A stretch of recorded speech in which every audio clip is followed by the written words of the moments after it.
당신은 사랑받기 위해 태어난 사람, 이란 노래 모르시는 분 이 자리에 안 계실 것이라 생각합니다. 애초 교회 공동체 안에서 서로를 축복하며 불러주던 노래였지만, 당신은 사랑받기 위해 태어난 사람이고 당신의 존재가 우리에게 큰 기쁨이 된다는 그 내용의 가사는 남녀노소를 막론하고 모든 사람에게 힘과 위로가 되는 것이었기에 이 노래는 교회에 속하지 않은 사람들도 큰 거부감 없이 부르는 대한민국 전체가 알게 된 노래가 되었습니다. 그런데 만일 노래의 제목이 당신은 미움 받기 위해 태어난 사람이라면, 그리고 그 내용 자체가 사람들이 당신을 미워하고 싫어할 것이라고 했다면 과연 어땠을까요? 국민 노래가 되기는커녕 교회 안에서도 쉽게 불려지지 않았을 것입니다. 아니, 이런 제목의 노래는 만들어지지도 않았을 것입니다. 미움받기를 원하고 바라는 사람은 하나님을 믿든 믿지 않든 이 세상에서 찾아보기 어려울 것이기 때문에 말입니다. 그런데 예수님께서는 그의 제자들에게 너희가 그러하게 될 것이라 말씀하셨습니다. 너희가 미움을 받게 될 것이라는 것입니다. 도대체 무슨 영문 때문인지는 모르겠지만 심지어 제자들에게 찾아오는 그 미움은 따돌림과 생명의 위협으로까지 발전하게 될 것이라는 것입니다. 이 좋지 않은 상황은 때가 되면 이루어질, 이미 정해져 있는 것이었습니다. 그래서 피할 수도 없었습니다. 그리고 또한 세상으로부터 미움이 찾아올 때 그래서 당황할 필요도, 괴로워하거나 좌절할 필요도 없이 그저 태연하게 받아들이라는 것입니다. 예수님 당신께서 바로 그 길을 가고 계시는 것처럼 말입니다. 세상은 먼저 예수님을 미워했습니다. 예수님의 탄생의 순간부터 그러했습니다. 한 대상을 몹시 미워하면 그 대상이 내 눈앞에서 사라지기를 바라는 것이 사람의 마음입니다. 그래서 그들은 예수님을 멀리함을 넘어서 결국 예수님을 죽음에 이르기까지 했습니다. 세상에 속한 사람들은 예수님이 정말로 미웠던 것입니다. 이렇게 보면 예수님은 미움을 받기 위해 태어난 사람이라고 말할 수 있지 않겠습니까? 제자들은 예수님을 따르는 사람들입니다. 작은 예수라 말할 수 있을 것입니다. 그 대상이 실제 예수님은 아니더라도 그를 닮은 사람들 또한 세상의 눈에는 미움의 대상일 수밖에 없을 것입니다. 앞으로 예수님께서 하늘로 올라가신 후에 예수님을 대신하여 이 땅에서 그분의 뜻대로 살아가게 될 제자들 또한 세상은 틀림없이 그들을 미워하게 될 것입니다. 그리고 그 미움의 끝이 죽음임을 예수님은 그의 사랑하는 제자들에게 말씀하고 계십니다. 제자들 또한 예수님처럼 세상으로부터의 미움으로 인해 결국 죽임을 당하게 되는, 그들 또한 미움받기 위해 태어난 사람들이라 볼 수 있습니다. 교회는 예수님을 구원자로 믿고 주인으로 모시고 살아가는 사람들의 모임입니다. 다시 말하면 우리 또한 예수님의 제자라는 것입니다. 그리스도인인 우리는 모두 바로 예수님의 제자임에 틀림없습니다. 그렇다면 우리들 또한 세상으로부터 미움받기 위해 태어난 사람들이라는 것입니다. 이렇게 표현해 보면 내가 정말 미움받기 위해 태어난 사람인가? 라는 마음에 달갑지 않게 느껴질 수도 있겠지만 우리는 분명 미움받기 위해 태어난 사람들입니다. 아니, 조금 더 정확하게 말해보면 우리는 세상으로부터 오는 미움을 받기 위해 예수님 안에서 다시 태어난 사람이라는 것입니다. 혹시라도 우리에게 미움이 만일에 찾아오지 않는다면 우리가 여전히 세상에 속한 사람, 아직 옛사람의 옷을 입고 있는 예수님 안에서 다시 태어난 사람이 아닐지도 모른다는 의심이 필요할지는 모르겠습니다. 세상에 속한 사람 안에서는 세상은 그를 미워할 이유를 찾을 필요도 그리고 찾지도 못할 것이기에 말입니다. 그렇다면 여기서 한 가지 질문이 생깁니다. 어제 말씀에서도 설교 시간에서도 다뤄봤지만 세상은 왜 그토록 예수님을 그렇게 미워하게 됐는지 그 이유에서 말입니다. 이 질문에 대한 답을 찾기 위해선 요한복음 7장 7절을 함께 볼 필요가 있을 것 같습니다. 세상이 너희를 미워하지 아니하되 나를 미워하나니 이는 내가 세상의 일들을 악하다고 증언함이라. 이 대목에서 예수님은 세상의 일들이 악하다고 말씀하셨습니다.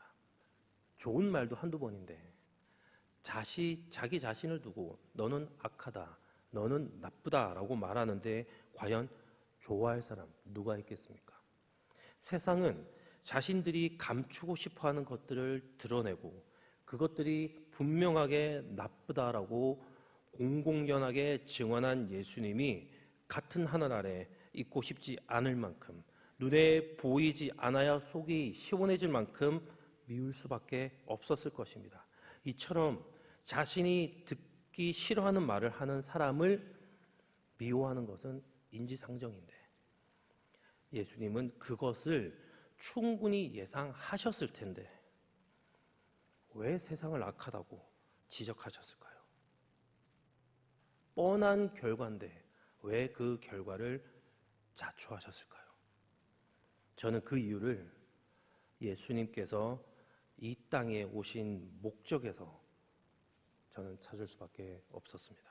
바로 이 세상을 너무나도 사랑하셔서 그들을 자신들의 죄에서 돌이켜 하나님 아버지께로 다시 오도록 하기 위함이라는 바로 그 이유 말입니다. 예수님께서 오실 길을 예비하셨던 침례 요한도 그리고 예수님 당신께서도 이 세상을 향해 처음으로 외쳤던 말씀이 바로 회개하라, 천국이 가까워왔음이었습니다. 예수님을 따르기 위해서 가장 근본적인 것이 바로 회개, 즉 방향을 돌이키는 것이라는 것입니다. 그리고 이 회개는 내가 가던 방향이 잘못된 것임을 깨달을 때 비로소 가능합니다. 그래서 핵심은 바로 그 깨달음입니다. 내가 가고 있는 이 길이, 내가 서 있는 이 세상이 잘못된 것이라는 것, 그 깨달음 말입니다. 그런데 문제는 이 깨달음이 쉽지 않다는 것입니다. 이 세상에서 수많은 사람들 앞에서 기적을 행하시고 자신이 하나님의 아들이심을 공개적으로 수차례나 말씀하신 예수님의 그 말씀을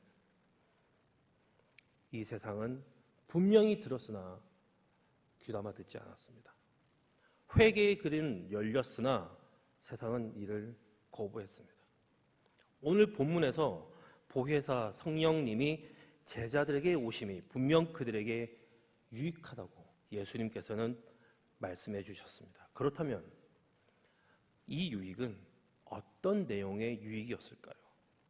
지금까지 예수님을 따라다닌다고 고생했으니 이제는 조금은 더 나은 삶을 살게 해주겠다는 그런 내용의 유익이었을까요? 아니면 아무래도 예수님의 제자로 살아가게 되면 이런저런 어려움이 있을 테니 그럴 때마다 그것을 이겨낼 수 있도록 돕는 그런 보혜사 성령님의 주시는 유익이었을까요?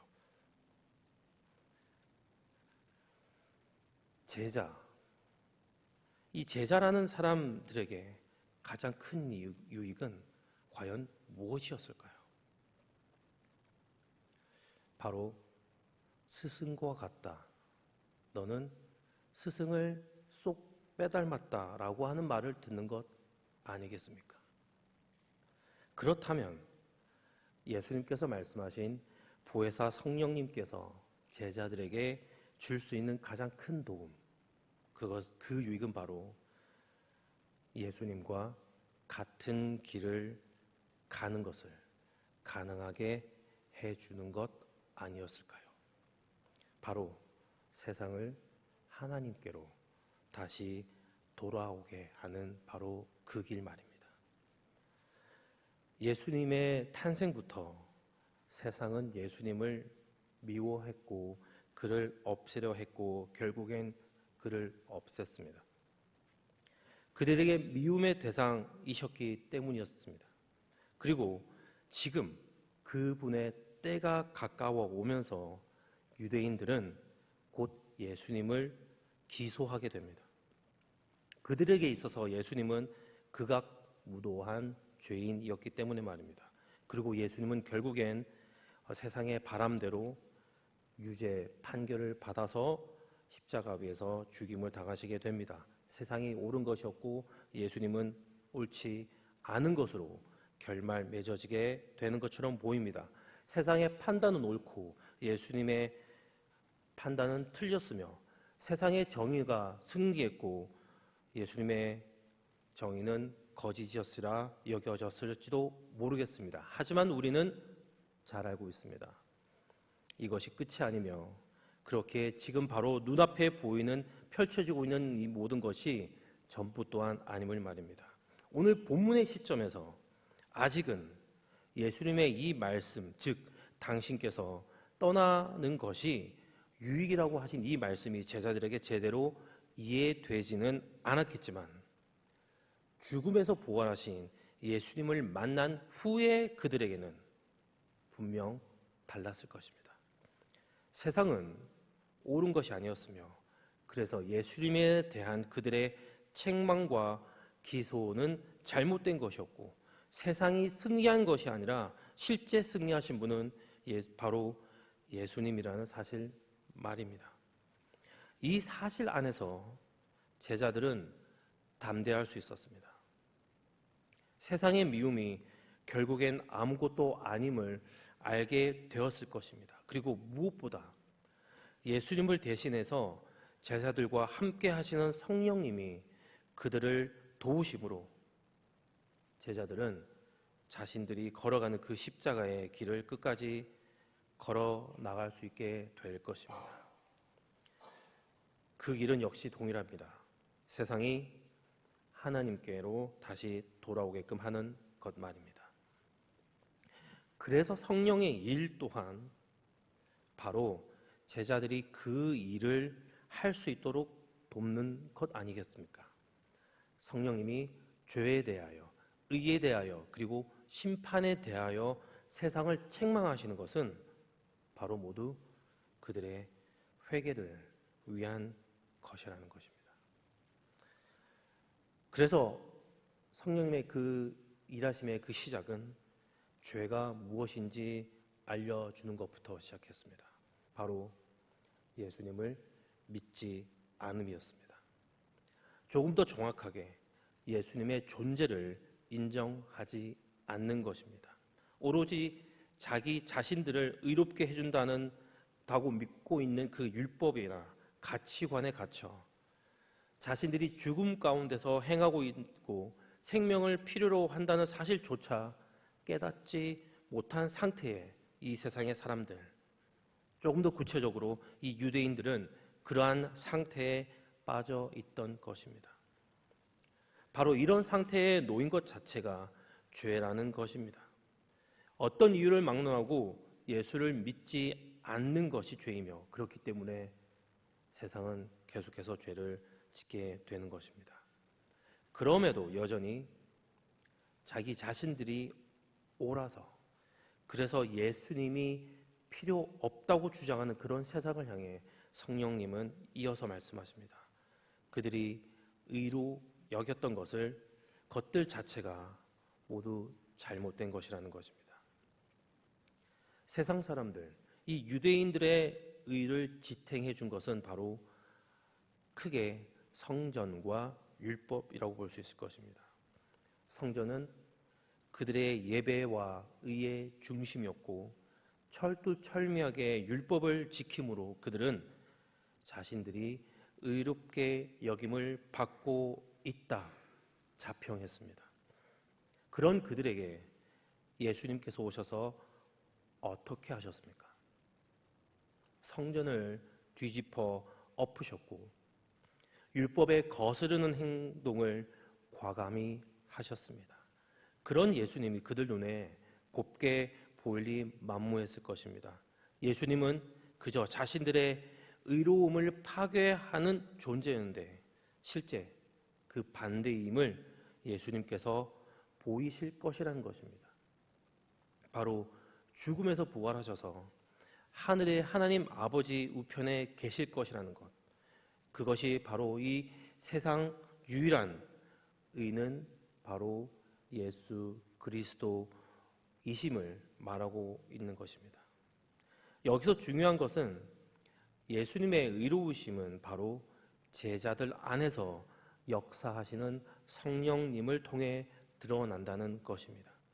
하나님 아버지께 가게 되신 예수님 대신 이 땅에서 진정한 의로움을 드러내고 동시에 자신의 불의함을 깨닫게 해주는 일은 성령님을 마음에 모시고 살아가는 제자들을 통해서 일어난다는 것입니다. 성령님의 사역이 제자들 그리고 그리스도인들을 통해 이루어질 것이라는 이 사실은 사실 9절에서와 마찬가지로 10절에서도 당연히 3인칭인 그들이 나올 것으로 예상되지만 그러함에도 불구하고 예수님을 보지 못하는 당사자들이 세상을 가리키는 저희, 그들이 아니라 바로 너희가 사용되고 있다는 점에서 우리는 미루어 짐작할 수 있게 됩니다. 그래서 제자들의 삶은 중요했습니다. 이들을 통하여 세상이 하나님께로 다시 돌아오게 되는 역사가 일어나게 될 것이기에 말입니다. 그런데 그들의 삶은 결코 순탄한 것이 아니었음을 우리는 이미 서두에서 살펴보았습니다. 그들의 삶은 미움과 따돌림에 결국 죽임을 당하는 삶이 기다리고 있었기 때문입니다. 그들은 미움받기 위해 태어난 사람들이었기 때문입니다. 그래서 더더욱 성령님의 함께하심이 그들에게는 필수적이지 아니었나 생각이 됩니다. 성령님께서 그들에게 오셔서 세상을 향해 저희가 예수님을 믿지 않는 것 자체가 죄이며 그들이 생각하는 의는 거짓된 것이며 참된 의는 예수님이심을 보이실 뿐만 아니라 세상으로 하여금 이와 같은 잘못된 생각을 하게 만든 악한 영, 바로 그 거짓된 영은 이미 패하였고 심판날에 이루어질 형 집행을 기다리고 있는 신세가 바로 그들이 처한 형편임을 선포할 것이기 때문입니다. 그렇게 제자들에게 세상으로부터 오는 미움은 모두 순간의 것이자 거짓일 뿐만 아니라 아무런 능력도 없는 것이었습니다. 영원한 삶 가운데 승리하신 예수님의 영광 아래 살아가게 될 것이라는 믿음.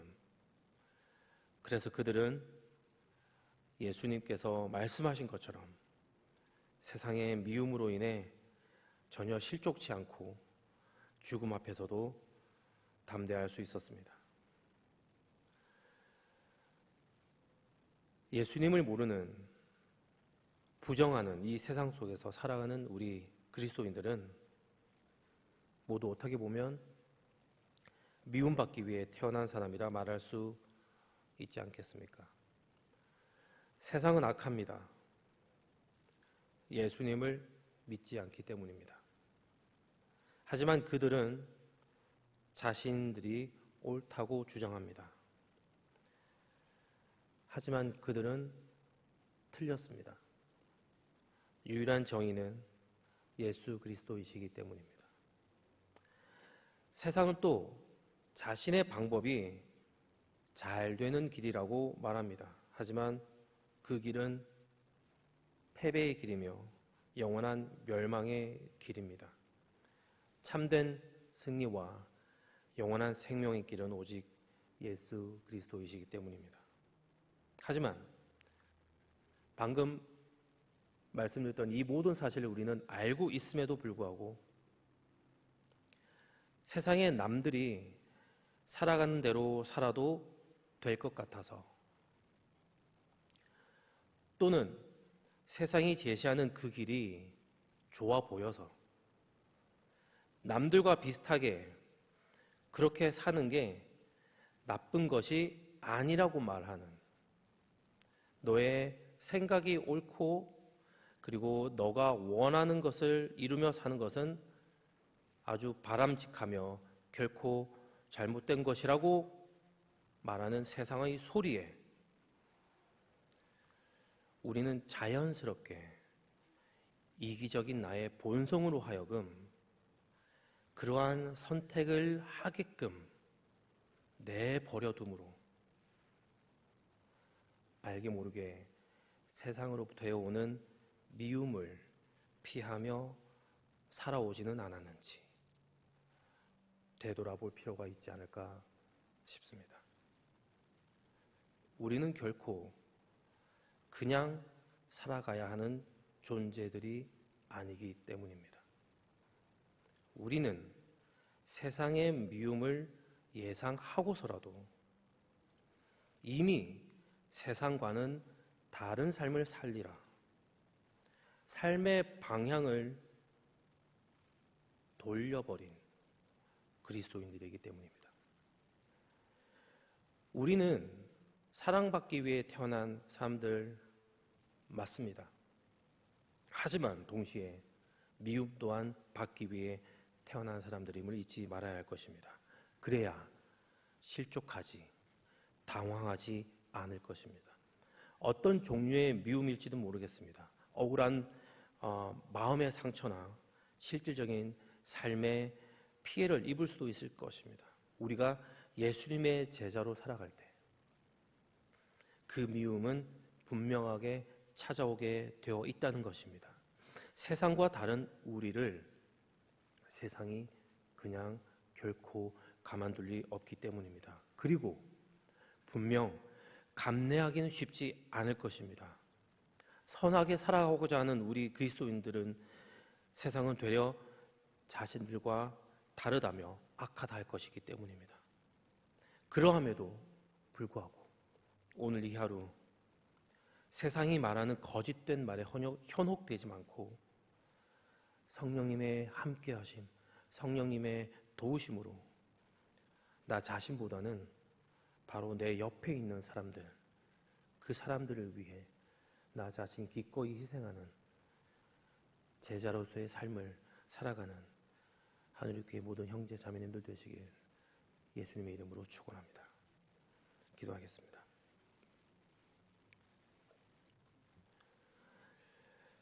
저희를 너무나도 사랑하시는 아버지 하나님, 그 아버지의 사랑 안에서 오늘 이 하루를 묵묵하게 살아가게 하여 주시옵소서. 어제 힘들고 어려웠던 일들을 그 일들에 더해서 오늘 이 하루 또 어떤 일들이 저희들에게 닥쳐올지 모르고 두렵고 힘들지만 어떤 일들 가운데서도 결코 변하지 않는 하나님의 그 선하심 안에서 당황하거나 실족하거나 화내지 않고 예수 그리스도의 길을 따라 나보다 먼저 남을 생각할 줄 아는 저희들의 삶이 될 수 있도록, 그리고 그 삶을 통하여서 예수 그리스도만이 증거될 수 있도록 하나님 저희에게 긍휼을 베풀어 주시옵소서. 예수님 이름으로 기도드립니다. 아멘.